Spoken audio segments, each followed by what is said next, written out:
कैसे हो बच्चों। आज आप लोगों के लिए मॉडल सेट लेके आए हैं बच्चों। झारखंड शैक्षिक अनुसंधान एवं प्रशिक्षण परिषद रांची झारखंड 2022-23 का मॉडल प्रश्न पत्र। बच्चों, आप लोग का जो एग्ज़ाम होने वाला है वो 2 फॉर्मेट में होने वाला है। एक पहला जो रहेगा बच्चों ऑब्जेक्टिव रहेगा बच्चों, और दूसरा जो रहेगा बच्चों सब्जेक्टिव रहेगा। तो बच्चों, आज हम ऑब्जेक्टिव का मॉडल क्वेश्चन लेके आए हैं, फिर सब्जेक्टिव भी लेके आएंगे। तो आज देखिए ऑब्जेक्टिव। तो इस बच्चों 40 क्वेश्चन रहेगा, 1.5 घंटा का समय रहेगा बच्चों, और सभी प्रश्न अनिवार्य रहेगा। तो देखिए इसको, ये पहला क्वेश्चन है बच्चों। पहला क्वेश्चन क्या है बच्चों कि पहला क्वेश्चन है दाढ़ी बनाने में किस प्रकार के दर्पण का उपयोग किया जाता है। किस प्रकार का दर्पण का उपयोग किया जाता है? अवतल दर्पण का। कोई दिक्कत नहीं है, क्योंकि बड़ा इमेज बनेगा तभी दाढ़ी अच्छा से कटेगा। ठीक है, नेक्स्ट सवाल जाते हैं बच्चों। नेक्स्ट सवाल है बच्चों कि गोली दर्पण में फोकस दूरी एवं वक्रता त्रिज्या के बीच संबंध क्या है। बता चुके हैं बच्चों, ये सारा चीज़ बता चुके हैं। तो क्या संबंध है? F बराबर R/2। कौन सा ऑप्शन होगा बच्चों? B number. कोई दिक्कत नहीं है, आगे बढ़ते हैं। अगला प्रश्न रहेगा बच्चों कि प्रकाश के अपवर्तन की क्रिया में कौन सी भौतिक राशि अपरिवर्तित रहती है। ये तीसरा क्वेश्चन है बच्चों। प्रकाश के अपवर्तन की क्रिया में कौन सी भौतिक राशि अपरिवर्तित रहती है। ये बता चुके हैं बच्चों कि वेग बदल जाता है, तरंगदैर्घ्य बदल जाता है, लेकिन आवृत्ति जो है बच्चों वो नहीं बदलता है, इसलिए क्या होगा? आवृत्ति। ये बात समझ में आया। नेक्स्ट क्वेश्चन बच्चों, आगे बढ़ते हैं। ये 4 नंबर का क्वेश्चन है बच्चों। 1 मीटर फोकस दूरी वाले उत्तल लेंस की क्षमता क्या होगा। तो क्षमता क्या होता है बच्चों? लेंस की क्षमता क्या होता है? लेंस का जो क्षमता होता है बच्चों 1/f, ये होता है बच्चों क्षमता। अब क्या है, ये उत्तल लेंस है। तो उत्तल लेंस क्या होता है? इसको कन्वर्जिंग लेंस बोलते हैं। उत्तल लेंस को क्या बोलते हैं बच्चों? इसको कन्वर्जिंग लेंस बोलते हैं हम लोग। तो इसका जो है दिया हुआ 1 मीटर, तो कितना हो जाएगा? 1/1। तो कितना हो जाएगा बच्चों? 1 डायप्टर हो जाएगा। इसका आंसर कितना हो जाएगा? 1 डायप्टर। तो यहाँ दिया हुआ है कि माइनस और प्लस, तो क्या होगा बताइए बच्चों? प्लस होगा। ठीक है, क्योंकि उत्तल लेंस का जो होता है क्षमता जो होता है वो क्या होता है? प्लस में होता है। अवतल लेंस का माइनस में होता है। तो क्या हो जाएगा? बी नंबर ऑप्शन बच्चों। कोई दिक्कत नहीं है, आगे बढ़ते हैं हम लोग 5 नंबर का सवाल में। देखिए 5 नंबर है कि 5D क्षमता वाले अवतल लेंस की फोकस दूरी क्या होगी। तो अवतल लेंस का जो है बच्चों क्षमता क्या होगा? फोकस दूरी क्या होगा? 4D क्षमता वाले वो अवतल लेंस की फोकस दूरी क्या होगा बच्चों? इसमें फोकस दूरी निकालना है बच्चों। तो क्या होगा? P = 1/f। तो F = 1/p। तो P कितना है बच्चों? 1/4। क्या होता है? ये 4 दिया हुआ है तो 4 लिख दिए। ये क्या होता है? मीटर इनवर्स होता है इसका SI यूनिट। एक दूसरा यूनिट भी मीटर इनवर्स होता है, तो मीटर को ऊपर ले जाएंगे हम लोग, उसको सेंटीमीटर में बदलेंगे तो 100 से गुना करेंगे, और इसको कटाएंगे बच्चों, कितना हो जाएगा? 25। तो क्या हो जाएगा ऑप्शन? 25। कोई दिक्कत नहीं है, आगे बढ़ते हैं बच्चों। ये जो है बच्चों नेक्स्ट सवाल 6 नंबर। वाहन के अग्रदीपों में किस दर्पण का उपयोग किया जाता है। उत्तल दर्पण का उपयोग किया जाता है, क्योंकि उत्तल दर्पण में सीधा प्रतिबिंब बनता है, इसलिए उत्तल दर्पण का उपयोग किया जाता है। ठीक है बच्चों। नेक्स्ट सवाल देखते हैं 7 नंबर में क्या है। मानव नेत्र के किस भाग पर किसी वस्तु का प्रतिबिंब बनता है? कहाँ बनता है बच्चों? कहाँ पे बनता है? दृष्टि पटल पे बनता है, रेटिना पे बनता है। तो डी नंबर ऑप्शन हो गया बच्चों। ये सब पढ़ा चुके हैं आप लोगों को। देखिए इसी तरह का मॉडल क्वेश्चन भी है, तो ये आप लोग को है कि वीडियो मेरा देखिएगा, पढ़िएगा, लिखिएगा, तो ये सब लाभ होने वाला है एग्जाम में। नेक्स्ट देखते हैं बच्चों 8 नंबर का सवाल देखते हैं हम लोग। सामान्य नेत्र का दूर बिंदु क्या है? सामान्य नेत्र का दूर बिंदु क्या है बच्चों? अनंत है। मिनिमम 25 सेंटीमीटर और मैक्सिमम अनंत है, तो अनंत देख सकता है कोई सामान्य नेत्र। और अच्छा नेक्स्ट सवाल देखते हैं बच्चों हम लोग 9 नंबर क्या है? नेत्र में जाने वाली प्रकाश की मात्रा का नियंत्रण कौन करता है? ये भी बता चुके हैं बच्चों कि प्रकाश का जो नियंत्रण कौन करता है, कौन करता है बच्चों? परितारिका, आइरिस। कौन करता है? आइरिस। ये बता चुके हैं कि आइरिस ही जो है पुतली को छोटा बड़ा करता है, तो नियंत्रण करता है आइरिस। परितारिका इंग्लिश में बोलते हैं आइरिस, हिंदी में बोलते हैं परितारिका। अब नेक्स्ट देखते हैं बच्चों, हम लोग आगे बढ़ते हैं 10 नंबर का सवाल। मानव नेत्र में प्रतिबिंब की प्रकृति क्या होती है? मानव नेत्र में कैसा इमेज बनता है? उल्टा और वास्तविक बनता है बच्चों। ये बात जानते हो, बता चुके हैं। नेक्स्ट सवाल देखते हैं बच्चों हम लोग 11 नंबर का सवाल। 11 नंबर का सवाल देखते हैं बच्चों हम लोग। क्या है 11 नंबर का सवाल? 1 किलोवाट निम्न में से किसकी इकाई है? 1 किलोवाट एक बार आप लोग को बता ही चुके हैं कि 1 किलोवाट में कितना ऊर्जा होता है, बता चुके हैं। इसको 1 यूनिट भी बोलते हैं, 1 यूनिट की ऊर्जा। तो क्या है ये? किसकी इकाई है? ऊर्जा की इकाई है। ये बात समझ में आ गया। नेक्स्ट सवाल देखते हैं बच्चों। कूलम किसका यूनिट है? किसका मात्रक? कूलम। कूलम किसका यूनिट है? आवेश का है, विद्युत आवेश का है। कोई दिक्कत नहीं है। आगे बढ़ते हैं हम लोग 13 नंबर का सवाल देखते हैं। विद्युत मोटर एक युक्ति है जो परिवर्तित करती है। विद्युत मोटर क्या होता है? विद्युत मोटर जो होता है एक कॉइल होता है, कॉइल होता है, इसमें से कॉइल होता है और ये घूमता है। जब ये कॉइल घूमता है तो इसमें विद्युत ऊर्जा बनता है।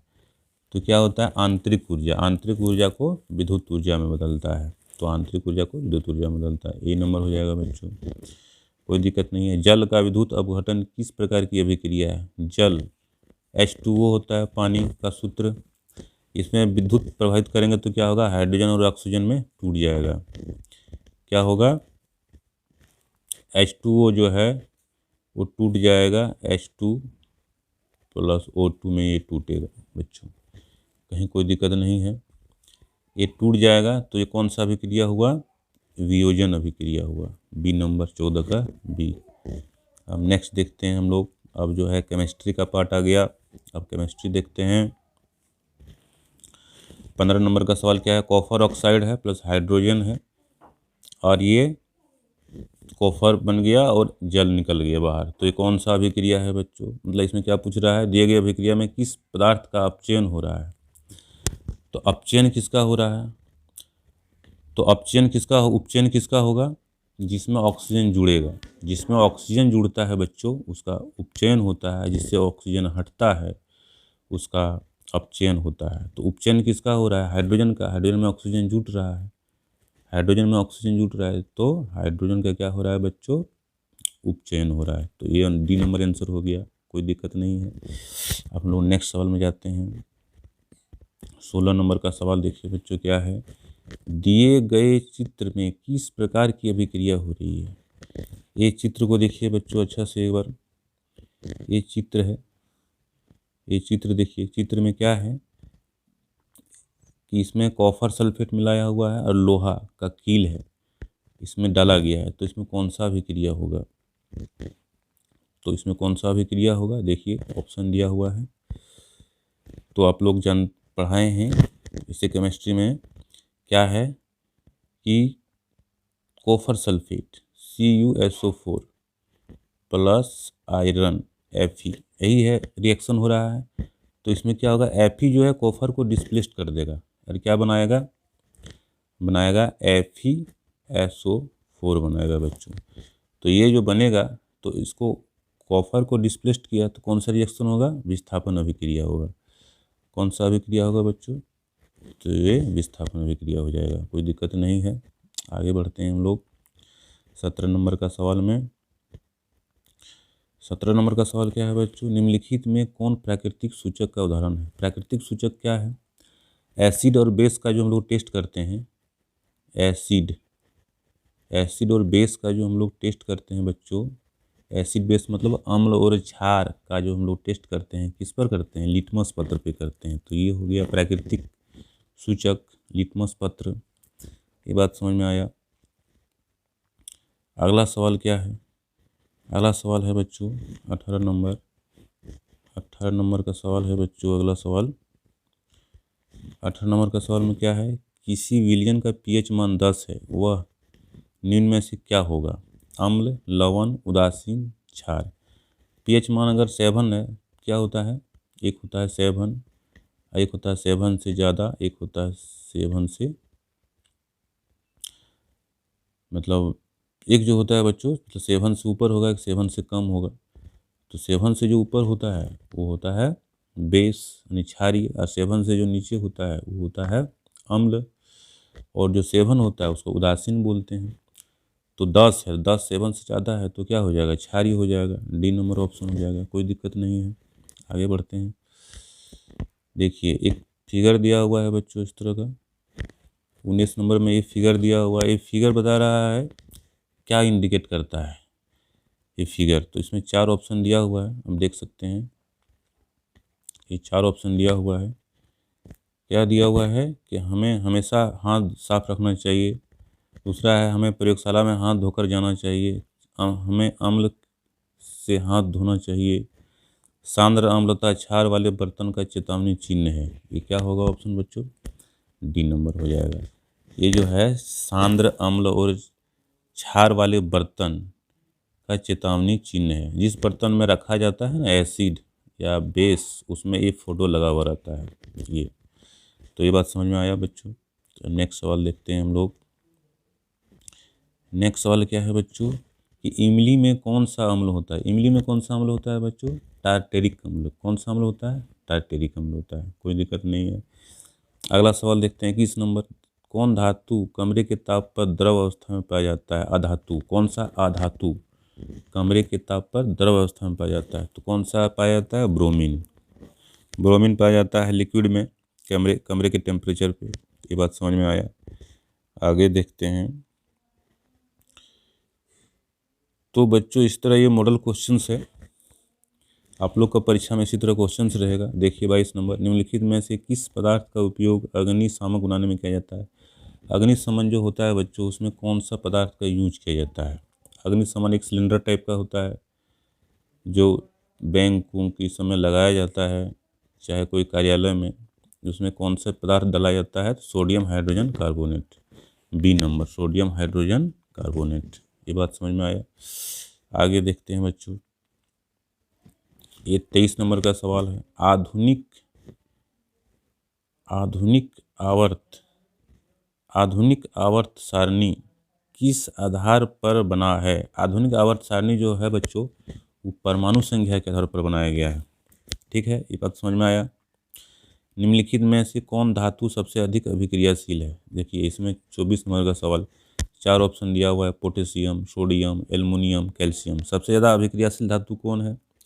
तो सबसे ज़्यादा अभिक्रियाशील इसमें से चारों में से कौन है? पोटेशियम है, ए नंबर। क्यों पोटेशियम है? क्योंकि पोटेशियम जो है बच्चों, पोटेशियम का साइज बड़ा है। पोटेशियम का कितना होता है? एटॉमिक नंबर 19 होता है। इसको हम लोग कन्फिग्रेशन लिखते हैं, विन्यास 2 8 8 कितना हो गया? 10 18 1। तो देखिए इसका 4 कक्षा हो गया। तो 4 कक्षा हुआ तो ए इलेक्ट्रॉन को त्यागने में बहुत आसानी होता है, इसलिए ज़्यादा रिएक्ट करता है। तो पोटेशियम हो जाएगा इसका आंसर। ठीक है, आगे देखते हैं बच्चों। 25 नंबर।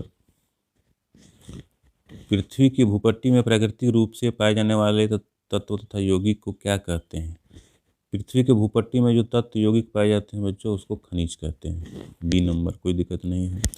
प्रोपेनॉल में कौन अभिक्रियाशील समूह होता है? प्रोपेनॉल किसको बोलते हैं बच्चों? नॉल लास्ट में लगा हुआ है, देखिए प्रोपेनॉल। नॉल मतलब क्या हुआ? एल्कोहल। तो एल्कोहल में कौन सा क्रियाशील समूह रहता है? OH।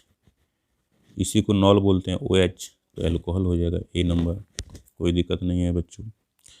आगे बढ़ते हैं, 27 नंबर देखते हैं। 27 नंबर में अब देखिए आ गया, प्रकाश संश्लेषण प्रक्रिया में निम्नलिखित में क्या नहीं होता है? हमने बायोलॉजी का पार्ट आ गया बच्चों। अब जो है बायो का क्वेश्चन आ गया, बायो का क्वेश्चन आ गया बच्चों। अब देखते हैं बायो क्वेश्चन। प्रकाश संश्लेषण प्रक्रिया में निम्नलिखित में से क्या नहीं होता है? जल का टूटना, ऑक्सीजन का मुक्त होना, कार्बन डाइऑक्साइड का मुक्त होना, कार्बन डाइऑक्साइड का उपयोग होना। तो प्रकाश संश्लेषण बच्चों, जल तो टूटता ही है, ऑक्सीजन निकलता है, कार्बन डाइऑक्साइड का मुक्त नहीं होता है। कार्बन डाइऑक्साइड का उपयोग होता है लेकिन कार्बन डाइऑक्साइड मुक्त नहीं होता है। सी नंबर ऑप्शन हो गया। आगे बढ़ते हैं हम लोग। आगे है बच्चों 28 नंबर का सवाल क्या है? फ्लोएम के खाद्य पदार्थों का परिवहन पौधे में किस दिशा में होता है? फ्लोएम जो होता है बच्चों, पत्ती में जो भोजन बनता है पेड़ का, पेड़ के पत्ती में जो भोजन बनता है बच्चों, ये भोजन पूरे पेड़ में फैलता है। तो फ्लोएम से जो होता है खाद्य पदार्थों का सभी दिशाओं में संवहन होता है, सभी दिशाओं में परिवहन होता है। तो क्या हो जाएगा ऑप्शन? ऊपर और नीचे दोनों की ओर, सी नंबर, कोई दिक्कत नहीं है। 29 नंबर बच्चों, 29 नंबर देखिए, वृक्क की रचना तथा क्रियात्मक इकाई को क्या कहते हैं? वृक्क जो होता है बच्चों, किडनी, ये जो किडनी होता है, ये जो किडनी होता है बच्चों, 2 किडनी होता है मनुष्य में, इसके जो रचनात्मक और क्रियात्मक इकाई को क्या कहते हैं? इसको जो बच्चों, इसको जो कहते हैं उसको क्या कहते हैं? नेफ्रॉन कहते हैं। यहाँ न्यूरॉन दिया हुआ है, थोड़ा गलती लिखा हुआ है इस ऑप्शन में। सी नंबर में क्या हो जाएगा? नेफ्रॉन, नेफ्रॉन हो जाएगा बच्चों। इसका ऑप्शन क्या हो जाएगा? नेफ्रॉन, इसका आंसर हो जाएगा नेफ्रॉन। तो आगे बढ़ते हैं हम लोग, 30 नंबर का सवाल में आते हैं बच्चों। फल को पकाने के लिए कौन सा हार्मोन उत्तरदायी है बच्चों? तो ऑक्सिन है, जिब्रेलिन है, और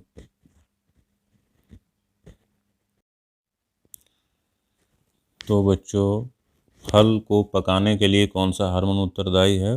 तो एथिलीन। कौन सा हार्मोन है बच्चों? Ethylene hormone. एथिलीन हार्मोन के कारण ही फल पकता है, ये बात समझ में आया। अब नेक्स्ट देखते हैं क्वेश्चन हम लोग 31 में बच्चों क्या है? एस्ट्रोजन स्रावित होता है। एस्ट्रोजन बच्चों क्या है? एस्ट्रोजन है जो बच्चों, ये जो है सेक्स हार्मोन है, ये जो है महिलाओं में पाया जाता है और ये अंडाशय द्वारा निकलता है, अंडाशय द्वारा निकलता है एस्ट्रोजन हार्मोन। ये बात समझ में आया होगा। अब नेक्स्ट देखते हैं हम लोग, नेक्स्ट क्वेश्चन बच्चों 32 बच्चों, ये 32 क्या है? नर युग्म और मादा युग्म के संलयन को क्या कहते हैं? तो इसको क्या कहते हैं बच्चों? निषेचन कहते हैं। जब जो निषेचन जब ये होता है बच्चों, जो है स्पर्म और ओव्यूम मिलता है तो निषेचन होता है। ये बात समझ में आया। नेक्स्ट देखते हैं बच्चों, ये जो है 33 का सवाल है। ये फोटो देखिए, इसमें फिगर दिया हुआ है, ये फिगर, और इसमें ये 4 ऑप्शन दिया हुआ है। क्या पूछ रहा है कि दिए गए चित्र में कौन सा जनन हो रहा है? इसमें कौन सा जनन हो रहा है बच्चों? 4 ऑप्शन दिया, मुकुलन, विखंडन, द्विखंडन, पुनर्जनन। क्या हो रहा है इसमें? इसमें निकल रहा है, देखिए इस तरह से इसमें निकल रहा है, इसको क्या कहते हैं? मुकुलन कहते हैं। तो ये मुकुलन हो जाएगा, पहला ऑप्शन सही। ठीक है, कोई दिक्कत नहीं। आगे बढ़ते हैं बच्चों, 34 नंबर का सवाल है। पक्षी और चमगादड़ के पंख हैं बच्चों, पक्षी और चमगादड़ के पंख क्या है? समजात अंग है, अवशोषी अंग है, जीवाश्म है, असंजात अंग है, क्या है? तो बच्चों समजात अंग नहीं है, क्योंकि समजात अंग में क्या होता है कि समजात अंग में होता है कि कार्य भिन्न होता है, रचना एक जैसा होता है, कार्य भिन्न होता है, लेकिन दोनों का कार्य तो एक ही है। पक्षी भी उड़ता है, चमगादड़ भी उड़ता है, तो ये ऑप्शन नहीं होगा।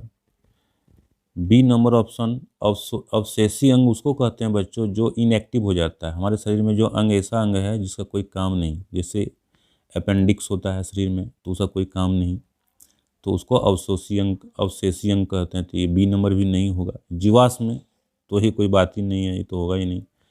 असंजात अंग बच्चों, असंजात अंग यहाँ दिया हुआ है, लेकिन ऑप्शन में समरूप अंग भी दिया रहेगा, समरूप अंग, तो समरूप अंग ही मारिएगा। यहाँ ये असंजात अंग दिया हुआ है, तो ये डी नंबर ऑप्शन होगा, कोई दिक्कत नहीं है।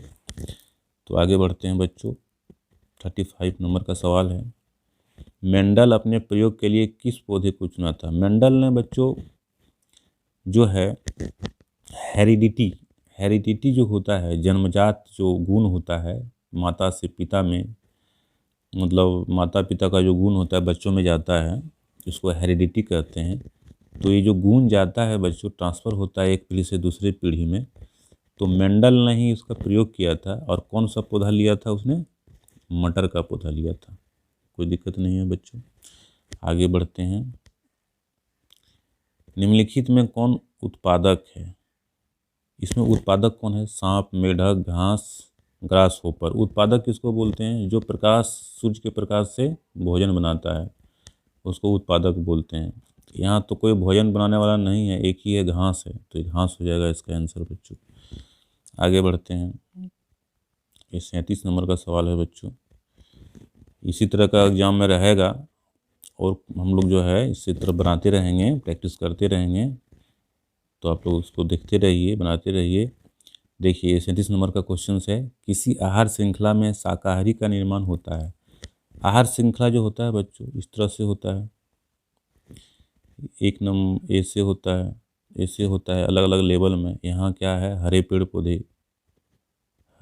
पौधे होता है। यहाँ क्या होता है बच्चों? शाकाहारी जीव होता है।